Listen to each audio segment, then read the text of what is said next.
Hello students, welcome back. आज हम पढ़ने जा रहे हैं class 11th lesson Albert Einstein part second. इससे पूर्व के वीडियो में हमने इस चैप्टर का पार्ट फर्स्ट रीड किया था और इस वीडियो में हम इसके आगे का पार्ट जो है वो रीड करने जा रहे हैं। पार्ट जो आज का पार्ट है ये पार्ट है सेकंड, पार्ट सेकंड।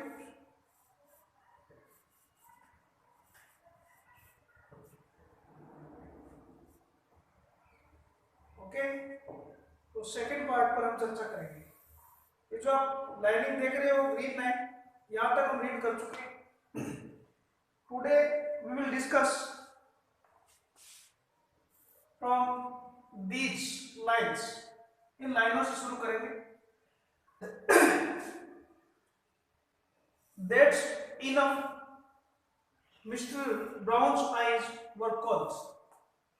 हमने कल पढ़ा कि आइंस्टीन ने कहा था सोल्जर्स जो है वो try to kill each other, एक दूसरे को मारते हैं। तो इसके पीछे का रीजन क्या है, बिहाइंड द रीजन, ठीक है, वी हैव टू नो, हमें जानना चाहिए। तो डेट से हमें क्या लेना है। मिस्टर ब्राउन जो टीचर हैं उनका रिएक्ट क्या था, उन्होंने कहा दैट सीन बहुत हो गया, Mr Brown's eyes were cold and cruel.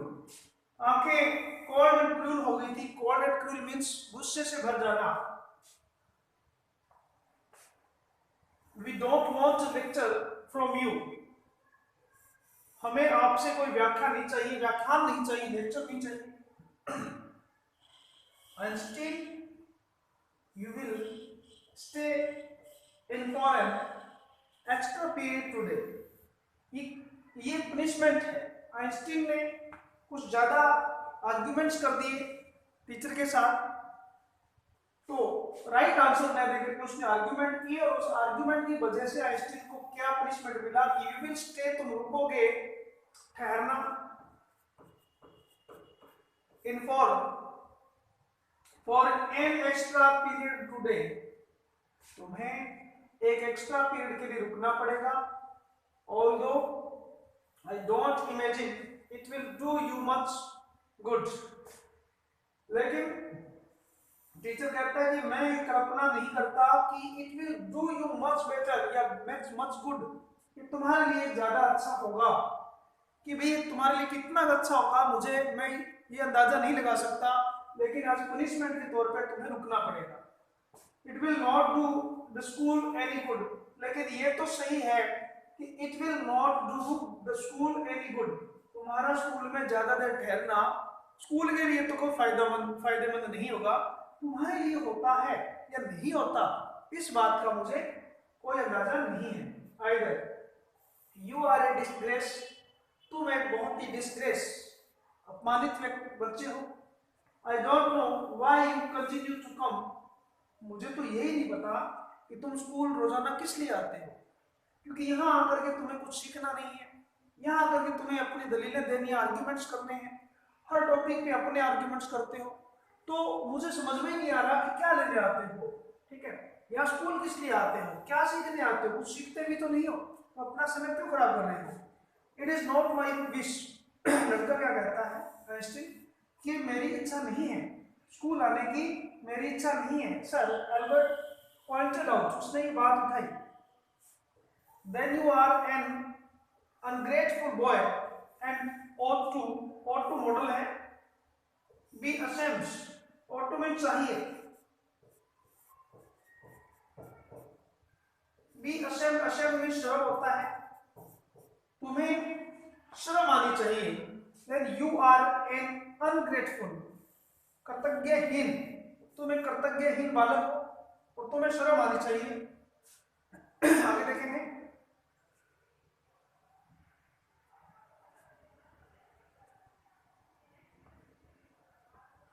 I suggest you ask your father. Suggest means होता है राय देना या सुझाव देना। मैं तुम्हें सुझाव देता हूं। आस्क योर फादर, अपने पिता से बोलो, take you away. Take away means ले जाना। पिता से बोलो कि मैं तुम्हें ले जाए। Albert felt miserable. Feel means महसूस करना। अल्बर्ट ने महसूस किया। मिजरेबल दयनीय, अपने आप को दयनीय अवस्था में फील किया। When he left school that afternoon, उस दोपहर को जब उसने स्कूल को छोड़ा, इट मीन स्कूल जब फिनिश हुआ तब उसने अपने आप को बड़ी दयनीय पोजीशन में पाया। Not that it had been a bad day, इसलिए नहीं कि एक बैड डे था। Most days were bad now, क्योंकि उसके लिए तो बहुत से दिन ऐसे होते थे जो उसके लिए बैड होते थे। Anyway but because he had to go back to the hateful place the next morning. School finish होने पर वह बैड फील क्यों करता है? बैड फील इसलिए करता है कि नेक्स्ट मॉर्निंग मुझे फिर इस हेटफुल प्लेस पे आना पड़ेगा। हेटफुल प्लेस क्या है? That is school. छुट्टी का मीन्स ये है कि कल फिर से आना पड़ेगा।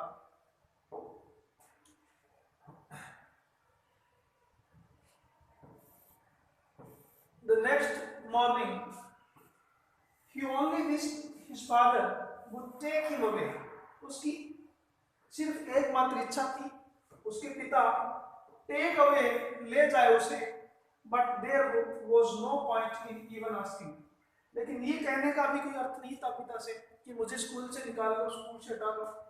ही न्यू, वो जानता था what the answer would be. वो जानता था कि उत्तर क्या होगा। पिता से भी मैं ये क्वेश्चन करता हूँ, ये कहता हूँ कि आप मुझे स्कूल क्यों भेजते हैं, मैं स्कूल नहीं जाना चाहता। तो इसके पीछे भी मुझे नहीं लगता कि पिता मान जाएंगे या पिता का क्या आंसर होगा वो बच्चा जानता है। He would have to stay until he had taken his diploma. He means यहाँ लड़के के लिए, आइंस्टीन के लिए है। आइंस्टीन को पता था कि मुझे रुकना ही पड़ेगा, स्टे मीन्स ठहरना, until जब तक नहीं मतलब जब तक कि I have taken his diploma, जब तक कि मैं अपना डिप्लोमा पूरा नहीं कर लेता। डिप्लोमा एक शॉर्ट कोर्स होता है किसी भी फील्ड का, ठीक है। डिग्री उससे बड़ा कोर्स होता है। Going back to his lodgings, lodging means रहने का स्थान, रहने का स्थान। Did not cheer him. Cheer means क्या होता है? Cheer means ये कहता है कि वो जो स्थान है वो स्थान उसे ज्यादा चीयर नहीं करता है। चीयर मीन्स होता है पर्सन, उसको हैप्पी फील नहीं करवाता है वो स्थान जहां वो रहता है। His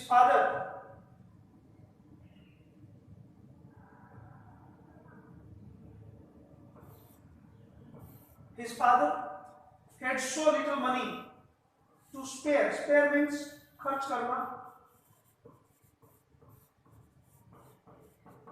That Albert had been found a room in one of the poorest quarters. पिता के पास बहुत कम धन है उस लड़के पे खर्च करने के लिए, आइंस्टीन पे खर्च करने के लिए। किस बात की खर्च के लिए? वो जहां पढ़ता है वहां पढ़ने के लिए उसको एक रूम की आवश्यकता थी। और रूम जो है एक बहुत ही गरीब कस्बे में, पुअर लोकेलिटी में लिया गया। पुअरेस्ट क्वार्टर्स, सबसे कमजोर जो है क्वार्टर उसके लिए लिया गया। इट मींस बहुत ही सस्ता, और वो बहुत सस्ता कहाँ मिल सकता है? बैकवर्ड एरिया में। तो बैकवर्ड एरिया में उसके लिए कमरा लिया गया। ऑफ म्यूनिच, म्यूनिच ये एरिया है, पैलेस एक स्थान का नाम है जहां वो अपने लिए कमरा सेट करता है। he did not mind the bad food and lack of comfort. उसे इस बात से कोई मतलब नहीं है कि वहां उसे खाने को बेड फूड मिलता है, क्वालिटी फूड नहीं मिलता उसको। लैक मीन्स होती है कमी, और उसे इस बात से भी कोई फर्क नहीं पड़ता कि उसको वहां कंफर्ट मीन्स होता है आराम, उसे आराम कब मिलता है, इस बात से उसे कोई फर्क नहीं पड़ता है। और इवन द डर्ट मीन्स गंदगी, एंड स्क्वारल और जो झगड़ा है, but he hated the atmosphere, लेकिन वो सबसे ज्यादा उस एरिया के वातावरण से दुखी है। ऑप्शनल वायलेंस, उन स्लम झोपड़ियों में जो हिंसा होती है, उन हिंसा से वो व्याकुल है। हिज लैंडलेडी, लैंडलेडी मीन्स मकान मालकिन, उसकी जो मकान मालकिन है, बीट क्या करती है, बीट करती है, जिस घर में रहता है उस घर की जो लैंडलेडी है बीट पीटती है। हर चिल्ड्रन, अपने बच्चों को पीटती है, रेगुलरली लगातार रोज बच्चों को पीटती है। एंड एवरी सैटरडे, और जो वीकेंड होता है, क्योंकि 5 डेज होता है ना वीक, आपको पहले भी बताया था, ठीक है। वीक जो होता है, जो वीक है वो 5 डेज होता है। सैटरडे संडे की छुट्टी होती है, हॉलीडे होता है। तो एवरी देखिए, मकान मालकिन अपने बच्चों को पीटती है, रेगुलरली पीटती है, और एवरी सैटरडे हर हस्बैंड केम ड्रंक, हर सप्ताह सैटरडे को जो वीकेंड होता है उसके पति ड्रंक मीन्स नशा करके आते हैं, ठीक है। एंड बीट हर, और शनिवार को रेगुलरली तो वो अपने बच्चों को पीटती है, और सैटरडे को उसका जो पति है उसको पीटता है। तो यहां ये कह सकते हैं हिसाब बराबर हो जाता है, ठीक है। आगे देखेंगे, इस हिंसा से और इस हिंसा से प्रोड्यूस होने वाले एनवायरनमेंट से बहुत डिस्ट्रेस है आइंस्टीन जो है। But at least you have a room of your own, लेकिन कम से कम ये तो था कि लड़के के पास या आइंस्टीन के पास अपना घर था, घर का मतलब अपना रूम था। Which is more than I can say, वो एक तो वो समय का था, मतलब रेंट पे था तो समय का हो गया, और वो उसके लिए बहुत ज्यादा था क्योंकि उस कमरे में कम से कम उसके लिए फ्रीडम थी। शेड यूरी, यूरी ने उसको कहा कि तुम्हारे लिए पर्याप्त है। यूरी एक फ्रेंड है उसका। He called round in the evening. At least you live among civilized human beings. At least अर्थ होता है, आप civilized means होता है सभ्य, कम से कम आप सभ्य है। ह्यूमन बींग्स मानव प्राणी, आप सभ्य मानव प्राणियों के बीच में तो रह रहे हो। Even if they are poor, ठीक है वो पुअर स्टूडेंट्स हैं, गरीब बच्चे हैं, सेड अल्बर्ट ने कहा। तो किसे कहा? अल्बर्ट ने अपने उस मित्र से कहा, यूरी से, ठीक है। जब वो शाम को आया तो यूरी को उसके मित्र ने कहा कि मुझसे अच्छा तुम हो, तुम्हारे पास जो कमरा है वो भले गरीब स्टूडेंट्स वहां रहते हो, लेकिन सिविलाइज्ड पर्सन तो है वहां रहने वाले। लेकिन अल्बर्ट जहां रहता है, आइंस्टीन एल्बर्ट, वहां के जो पर्सन है, ह्यूमन बींग्स है, they are not civilised. Why? Because of violence, slum violence, क्योंकि वहां स्लम वायलेंस रहती है every day, every hours, okay. तो स्टूडेंट्स, हमने इस वीडियो में यहां तक रीड किया है। इससे आगे का अध्ययन हम नेक्स्ट वीडियो में करेंगे। तब तक के लिए धन्यवाद।